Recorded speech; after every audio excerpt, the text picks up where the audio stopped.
Right, good morning. I am Solomon Dudzo. I am farming at Nyabira, plot 12, Little England Farm, where I'm doing cattle ranching and a little bit of crop farming for stock feed.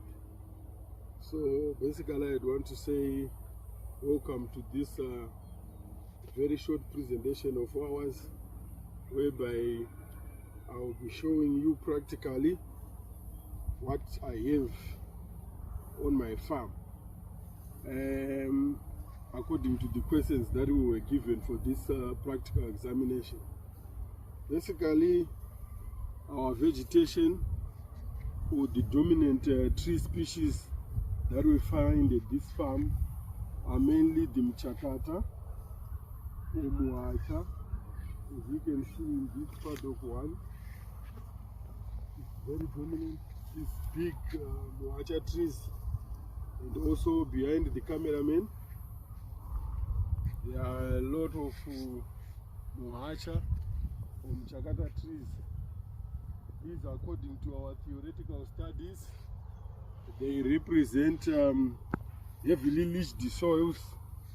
As you can see here on the road, we've got some accumulation of sand soil. That is, a little bit of erosion is taking place here on the farm, but however this is just the road. So the other tree species that we have on this farm, we have got this Msasa, this Msusu. This is called Msusu. I don't know its name in English, but it's also dominant in the paddock that is down there, as I will show you on the video. So from now, I would have to move from this area to go in deep into the paddock and a little bit down there, where I will show you some encroachment, bush encroachment that is taking place here on our farm. As you can see, we have got some thorny bushes behind this vehicle. The thorny bushes that are already starting to come up. And also, if you look on the eastern side, there are also some bush encroachment that is taking place there. So basically for now, we'll end here and we'll go behind these Muacha trees and I will show you the Mutondo or the Msasa trees. So we proceed. Here I've come to show you the part. It's still the same paddock, the one that has got the Muachas and also the Mutondo trees.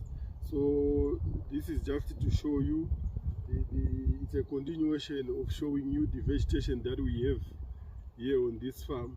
So behind me, you see those Mutondo trees. Mutondo trees, there are many. There are many. They are also dominant here on our farm. Yeah, that's it. I also have got this issue of bush encroachment. I don't know, maybe it is the one that is called coppicing growth. I'm not well versed in that, but this type of shrubs or bushes, they are heavily encroaching in my paddock where my cattle graze.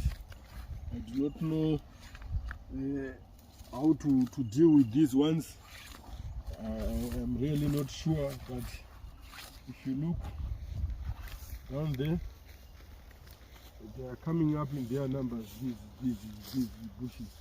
But however, for the thorny bushes that are also coming up and encroaching, we are trying to cut them down using our headsmen. We are trying to cut them down with axes, and we heap them.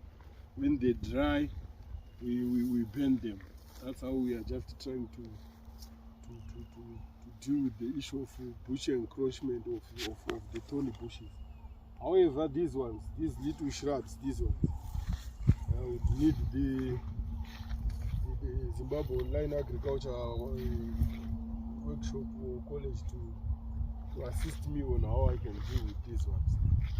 So from here we now go down again a bit, where I will show you the type of the grazing area that we have down there. Thank you. So as I'm walking down these paddocks, I've also come across some stones in the soil. The stones, you see?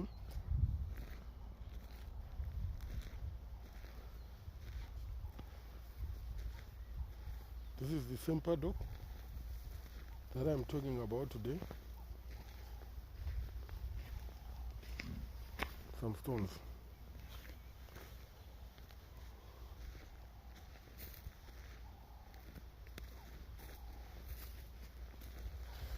The mtondo trees that I've been talking about, and you still see that the mohacha is still very, very dominant there. It's everywhere. We continue to walk. This farm is in the Highveld Natural Region 2. That is Mashonaland West Province. You see the mtondos, Msasa, representing leached soils.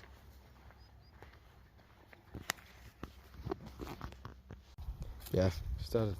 Okay. I'm still showing you vegetation species on my farm. This tree or these bushes, they are also very dominant in this farm. However, we usually cut them for making poles. As you can see, the whole area behind me, you can landscape the whole area behind me. We tried to clear the land, we tried to cut some bushes, but however, they keep on coming, And like I said earlier on, the thorny bushes, as you can see behind me, we nip them, and then when they dry, we'll burn them. We proceed again. I want to show you the msusu, trees that are also part of the vegetation in this paddock. Continue our presentation. I'm now showing you the msusu. In our rural area, we call them mususu. I don't know their name in English.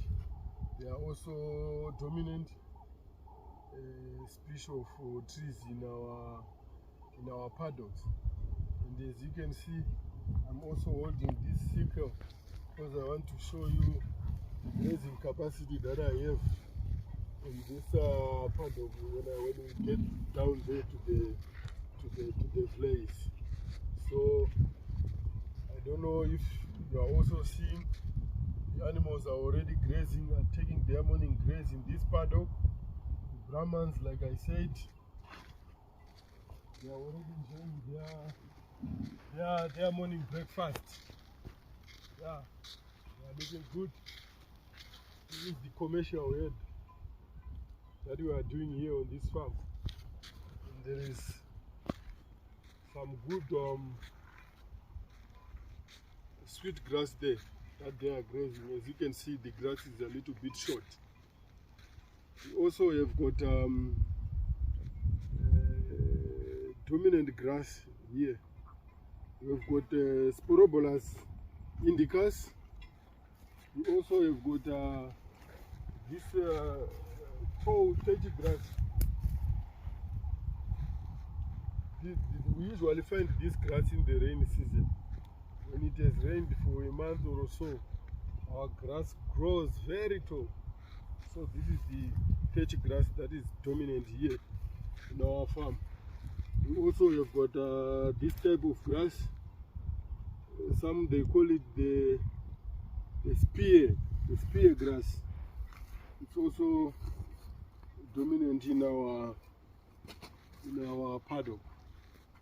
So I'm now going down there. Maybe the cameraman will have a favor of showing you a little bit of the animals that we have. Then we go down there where we are going to talk about the soil structure and the grazing capacity of this paddock.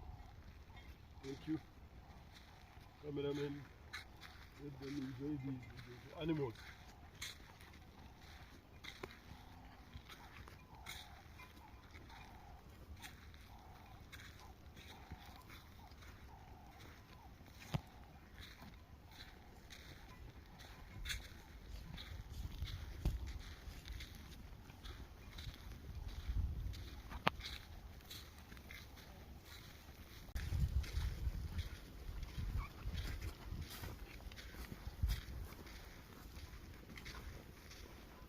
Basically, in coming up with a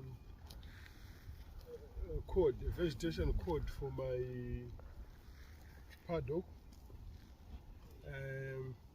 As you can see where I am stepping here, the soil is clay, and sometimes there is waterlogging in the rain season. Therefore, I have classified the wetness factor of this paddock to be W3. And also, as you can see, if you look up there, we are seeing a slope as we are going towards the river. And I have classified the slope as class A, which is 0 to 2%. I've also classified these clay soils to be symbol C. So basically, that is how I have tried to practically answer question number 1 of our practical examination. And that brings us to the end of the answer to question number 1, that is the vegetation species, the tree species, the grass species, the bush encroachment, coppicing growth, etc., etc. We are now going to a little bit down where I want to demonstrate on how I determine the grazing capacity on my farm. Thank you. Right. We continue with answering question B of our practical examination, which says calculate annual forage requirement for a livestock unit. And also we are required to determine forage yield per square meter. We are also required to ascertain the annual area requirement for a livestock unit, and also to calculate the number of livestock units this 100 hectare farm can carry. So the question is, assuming the same conditions for the whole grazing area at the farm, determine the carrying capacity. By assuming that the whole grazing area has got the same conditions, like I highlighted earlier in my presentation, that we have got various vegetation species. We have now come to the place. It's still the same paddock, it's still the same farm, and here the area is mainly characterized by waterlogging in the rain season. There is nothing much that we can do on this type of land except to leave it for the animals to graze. And as you can see behind me, there is a lot of grass this summer season. The little rainfall that we got this year, but we managed to get this whole lot of grass. The main problem that I can say I have at this farm is this grass tends to grow at a very fast rate, and with the number of animals that I have, I'm not able to keep this grass below 15 centimeters, as is the requirement for nutritious grazing. You are supposed to keep the grass below 15 centimeters, or the size of a beer can. But however, I think that on this grazing area, you can hardly keep this grass low. So I don't know, in terms of coming up with this grazing capacity for this farm, can I safely say that I'm understocking or I'm overstocking? I think I will still be left with that question to be answered by the experts who are carrying out with us this program. So here I've come to demonstrate how much grass that I can get on a square kilometer. Oh, sorry, not on a square kilometer, on 1 square meter. So with this sickle, I'm going to cut the grass, and I will leave it at 5 centimeters. That is, from the ground to where I would have cut, I will leave it at 5 centimeters. That is the assumption that I'm making, that when the cattle graze, they can cut the grass to the level of 5 centimeters. So I will measure my square meter in this area, and I will say 1, this is a square meter, and then 2, this is another a meter and a meter. So I'm going to cut grass on this area and demonstrate and see how many kilograms of grass that I will get on this 1 square kilometer. So I proceed to cut the grass now. Maybe for the purposes of the size of the video, we may have to cut the video, and then we proceed after I would have yipped the grass. So I'm cutting my grass to 5 centimeters and yipping it. I will then estimate the number of kilograms that this square meter will produce for me.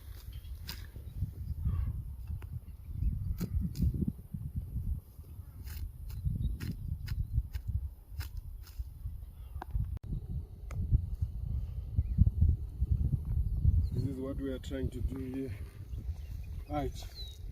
So, like I highlighted earlier, this is the square meter that I managed to cut this grass, and I got this whole bunch, and this is a kilogram according to me, as I have done it before. This is a kilogram plus. So this area, this farm, is 100 hectares of grazing land. It's a total of 118. The other 18 we are using it for crop production. So it means if I get a kg per square meter, 100 hectares is equals to 1 million square meters. So it effectively means I have 1 million kilograms per annum of this forage on average. However, the challenge with that calculation, as I see, is the summer grass is heavier than the winter grass. So I think in terms of calculation of the grazing capacity, according to me, it should not be on an annual basis, but it should be seasonal. So having the 1 million kilograms per annum as an assumption, we divide that by 15 kgs. That is the quantity of feed that is required livestock unit. A livestock unit is a cow or a steer that weighs plus or minus 500 kilograms, and it consumes 3% of its body weight, which is around 15 kgs. So what it means is, if I say 1 million kilograms, that is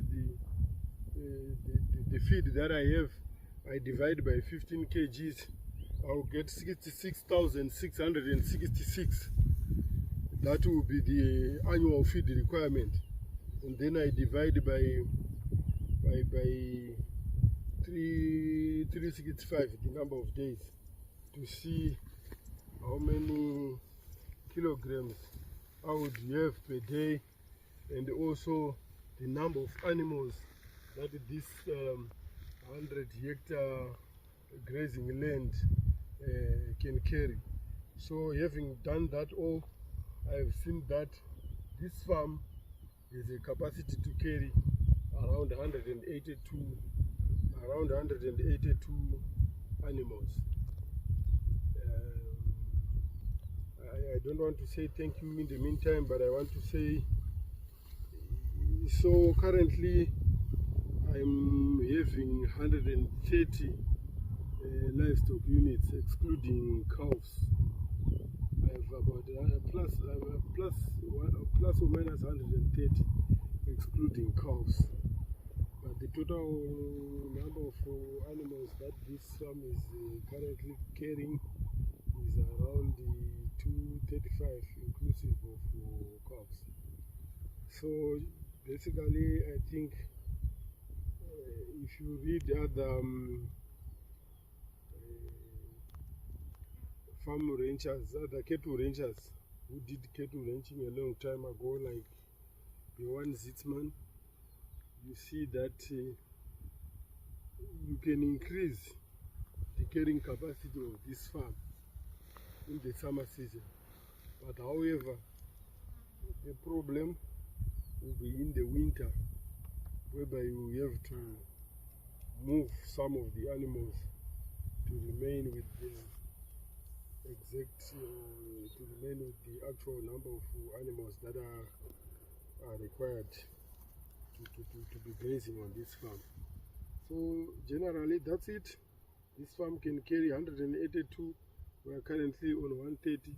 So if we increase our stocking rate to maybe around 182, we may be able to maintain the grazing of this grass at below 15 centimeters, which is the requirement in the high veld. Thank you. Come to the conclusion of our practical examination, and as you can see, this type of veld is like clay. This whole area is swampy, like a clay. So we are done. Thank you.